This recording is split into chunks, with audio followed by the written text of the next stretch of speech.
Let's begin indeed. Hello people, Sue Jerry speaking.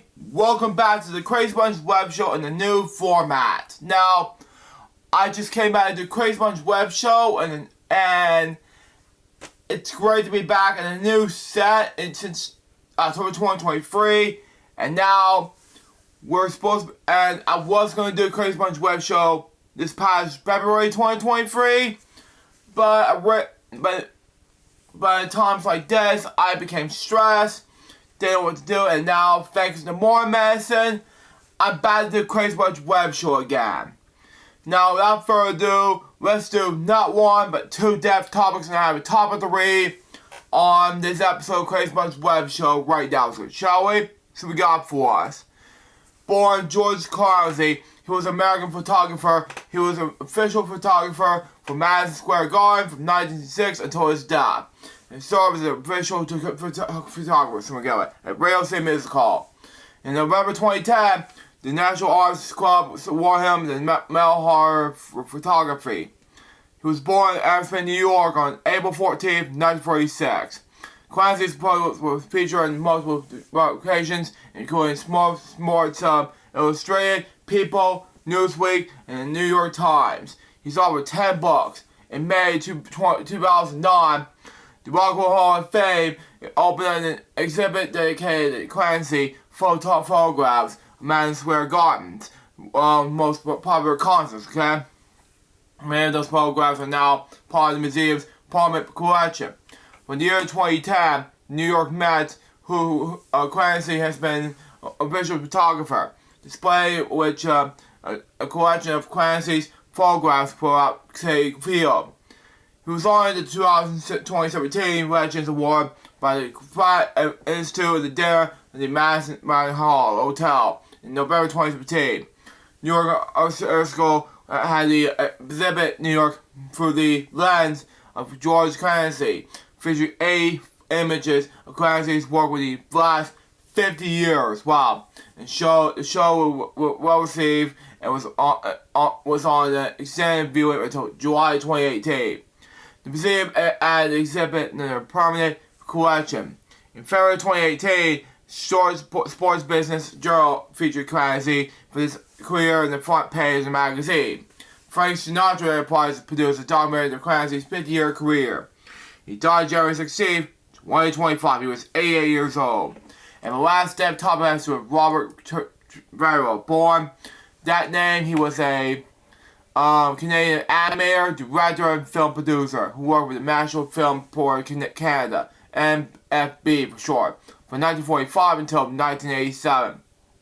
In the course of his career, his films generated a BAFTA award, prize in the Canadian Film Festival and Venice Film Festival, and 6 Academy Award nominations for that. He was born January 13th, 1928 in Toronto, Ontario, Canada.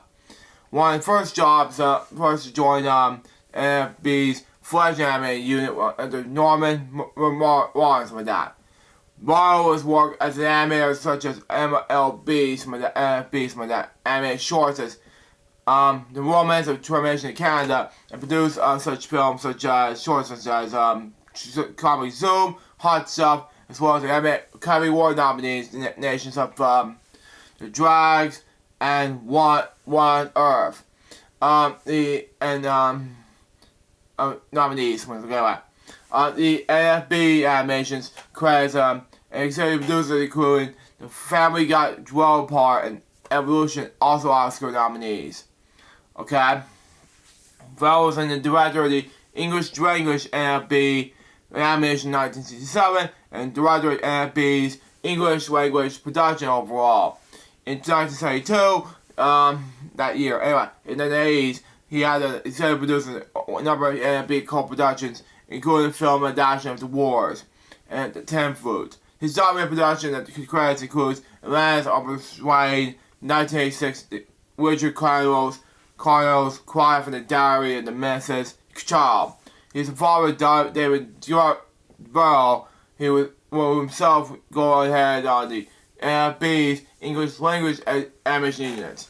He died on January 17, 2025. He was 97 years old. Now, let's have a moment of silence for Patrick regarding not one, but two death topics right now.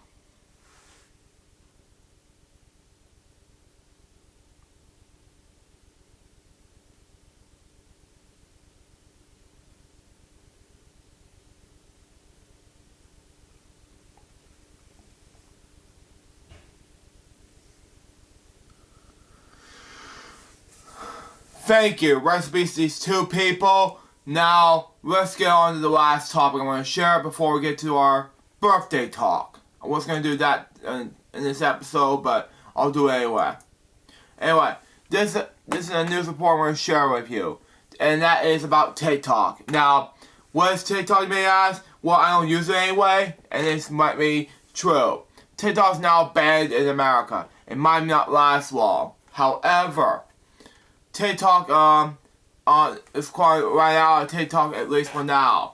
Late Saturday night, TikTok became a example for Americans who were met with a message saying that the app was offline and asking users to stay tuned. Wow.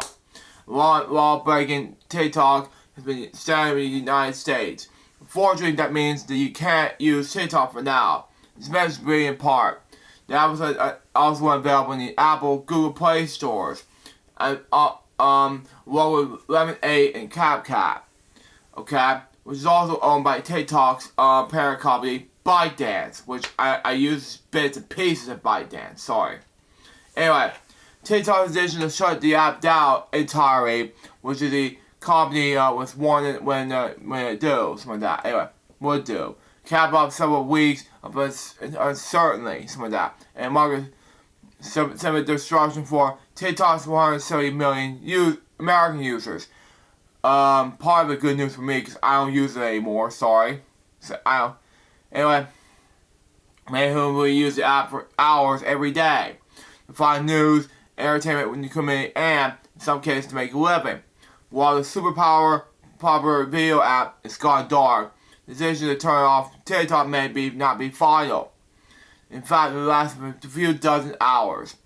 Anyways, the power of installation, Trump said Sunday in the Truth Social post that he plans to issue an executive order following exoneration tomorrow to extend the period of time before the law's provisions take effect, so we can make the deal that protects our national security.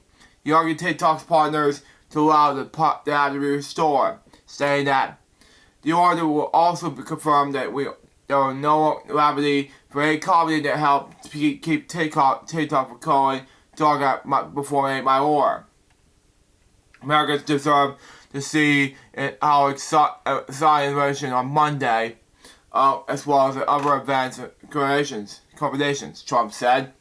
Trump has also said that considering a 9-day extension in the ban, it gave them the time to work out of the deal to sell the app and the non-Chinese owner. Wow. And I suppose Trump said he would seek a 50-50 joint venture between TikTok's existing parent company, China-based ByteDance, and a new American owner. Wow. Such an announcement could serve the kind of dance political victory for Trump with Americans' youth. Although Trump supported the TikTok ban with the first term as president, it was recently said that he wants to keep the app alive. Posting a Truth Social Sunday morning save TikTok. Last month, he said the Supreme Court said the law is a common administration could work on a deal to keep TikTok available to Americans. The Supreme Court appealed the law on Friday. Last Friday, that is. TikTok appealed for Trump to pop-up message on the laptop starting late Sunday night, which is last night as a matter of fact, notifying users that the app was available in the United States, okay? Unfortunately, that President Trump had to evaluate he will work with us on the solution to investigate TikTok once he takes office, okay? The company posted its pop-up message, please stay tuned, okay?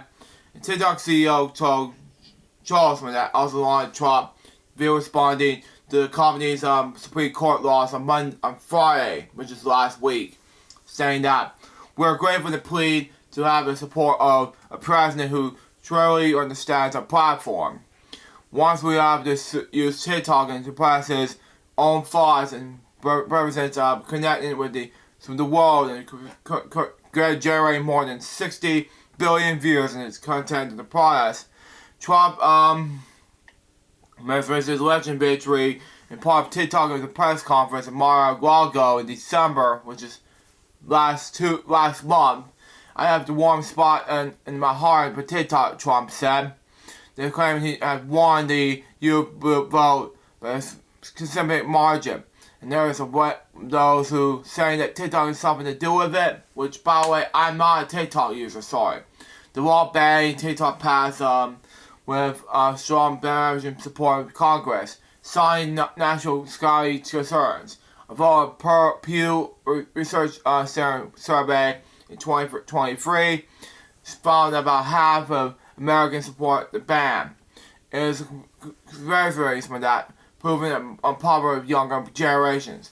We executive or Trump could delay enforcement of the ban for 90 days to give TikTok parent company ByteDance more time to find an American owner. Wow. Okay. That could be welcome news to TikTok's technology partners, including Oracle, which hosts TikTok's content in the United States. And Apple and Google will host the app on their app stores. Under the law, their companies could face the penalties of the $5,000 per person who have access to TikTok once the ban is placed and started Sunday. Not a parent solution, that is. The app scolding dog in the realization of years-long effort to block U.S. access to TikTok over national security concerns related to its China-based and over ByteDance. Al Gore and President Joe Biden signed a law last April, which is last 2024, something like that, to give ByteDance 270 days to sell TikTok to an order in the United States, or it's going to face the base of ban. Yes. So even the Trump pledges to reverse the ban, he can't even undo the law passed by Congress and signed by a president who with the executive order. Trump could pledge not to enforce the ban, exactly, but that means that the Oracles, Apples, and Googles of the world will be taking on the emergence risk. That's still be breaking the law. Even though it was given guarantee, some of that won't be punished for it. That's why TikTok shut down in the first place. Despite the Biden administration, all but saying that there will be enforcement coming Trump administration. A person close to TikTok says more critical service providers in the nation to TikTok that were concerned that the ban might be enforced starting Sunday. Okay, that's terrible for most of TikTok users, which I know. But anyway, for example, Apple released a statement Sunday that decided the ban. It was a reason for removing TikTok from the App Store. It's known that the app will remain available for customers who already downloaded it, but it won't be able to re-download for its deleted. Wow. Okay. Apple's originated to follow the laws. Durations will be operated, something like that. The company said in this statement, pursuant to protecting Americans from bargaining abilities to control applications app. Wow. Apps developed by ByteDance Limited. Its abilities include TikTok, CapCut, customer that Lemonade, and others will no longer be available to download updates in the App Store for users in the United States starting on today. Wow. July 19, 2025. Okay, makes sense. Anyway, terrible, I know. Several prominent Republican lawmakers have included they were resisting extension of the law. Now there was a law that was taking effect. there's no legal basis or any kind of position of its invented date. Senators Tom Cotton of Kansas and Pete Ricketts of Nebraska said in a joint statement, for TikTok to come back online in the future, ByteDance must agree to say them silence to the law of qualified difference from that requirement by serving all ties between TikTok and Communist China. Only then will Americans will be protected from the grave threat posed to the privacy and security by the conversion to control TikTok. Long-term fix, and there's a lot of reading to do. Anyway, the only truly permanent solution to keep TikTok online to be one, pass a new law reserving the old one, no easy task, concerned that it will be easy bill to have such board bias relations suggest supporting the Congress, or two, force a sale to acceptable buyer.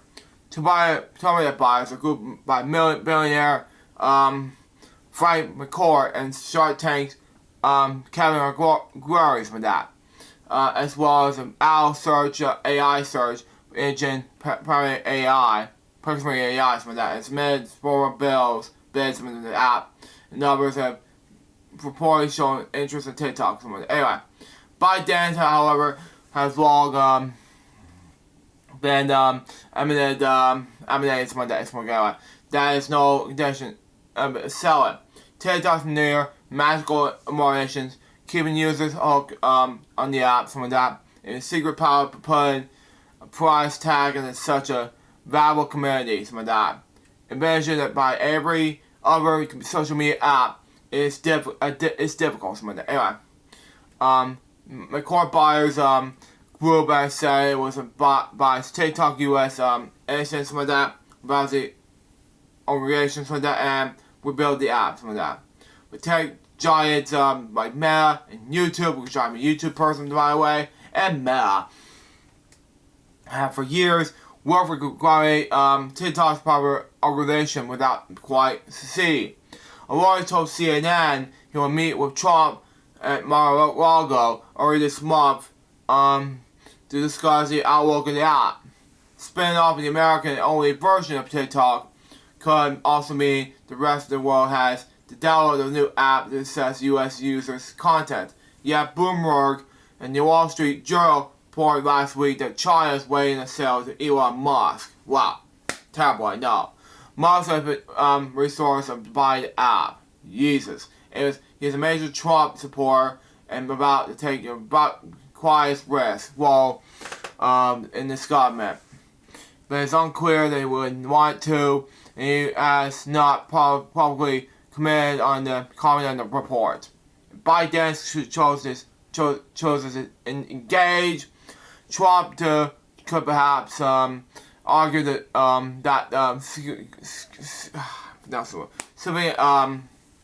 progress has been made on the deal. Legal transport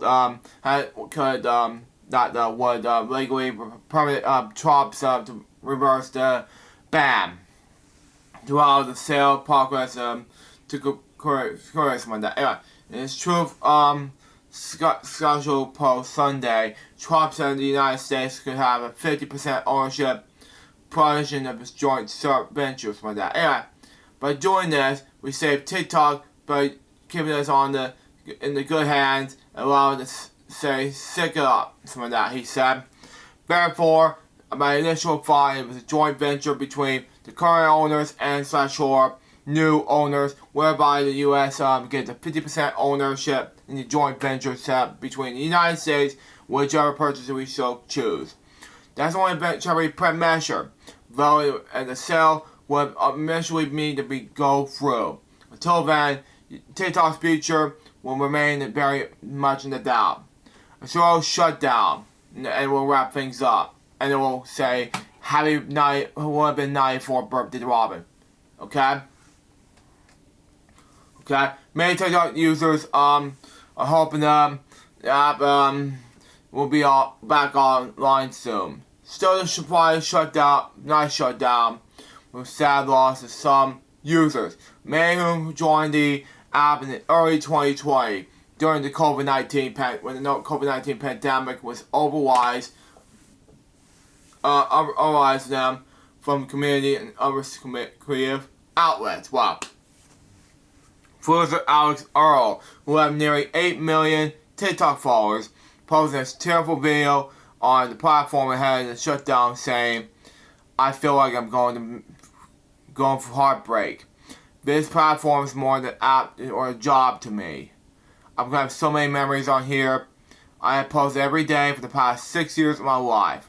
Wow. Jory Turkle, a TikTok creator, who said that scrolling the app when it stopped working Saturday night, staying that called shutdown surreal. It was just a surreal, it had so eerie feeling. Turkle told CNN she had that, although she had been educated to shut down after TikTok's warnings last week, seeing it actually go down is different. And for now, Turkle said that she's taking a digital detox. Other than that, now that spending time at Instagram or other short form video platforms, she says, don't have the same kind of community. She's posted on TikTok in hopes that the app returns soon. Hopes that they would make it pretty clear that it's going to be up and running later this week or another time. That's not going for good, she said. Now, CNN's Brian Sauer confirmed this report. That's all for the topics I'm going to read for this episode. Now, before we go to this episode, we like to wish Robert McNeil, who would have been 94 today, and this is our special thing to do to celebrate Robert McNeil, who got me inspired to film and TV shows over the past nearly 18 years. And yes, it was heartbreaking to see him die like this past April at the age of 93. Anyways, guys, that was episode of this episode of Crazy Bunch Web Show, episode number 89. Glad to be back and do Crazy Bunch Web Shows with you guys again. I hope you enjoy it. Stay tuned. The next one going to be episode 9. Not sure the next one yet, but we'll see what happens. Till next time, Luke Joseph, baby. We're going to Crazy Bunch Web Shows for you guys very soon. Say out. See ya.